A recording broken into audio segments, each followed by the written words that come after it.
मैं आकांक्षा हिंदी की कवि अज्ञे की कविता प्रस्तुत करने जा रही हूँ।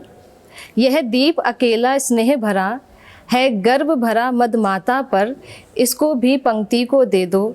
यह जन गाता गीत जिन्हें फिर कौन गाएगा, पन डुबाइए मोती सच्चे, फिर कौन कृति लाएगा।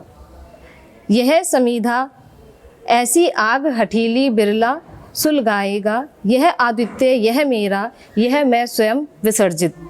यह दीप अकेला स्नेह भरा है, गर्व भरा मदमाता पर, इसको भी पंक्ति को दे दो। यह मधु है स्वयं काल की मोना का युग संचय, यह गौरस जीवन कामधेनु का अमृत पूत पय। यह अंकुर फोड़ भरा को रवि की तख्ता निर्भय, यह प्रकृति स्वयंभू ब्रह्मा अयुता, इसको भी शक्ति को दे दो। यह दीप अकेला स्नेह भरा है, गर्व भरा मदमाता पर, इसको भी पंक्ति को दे दो।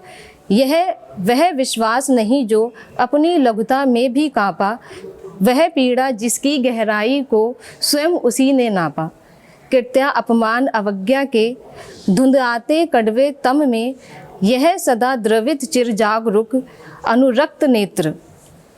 उल्लंब बाहु यह निचर अखंड अपनापा, जिज्ञासु प्रबुद्ध सदा श्रद्धा में, इसको भी पंक्ति को दे दो।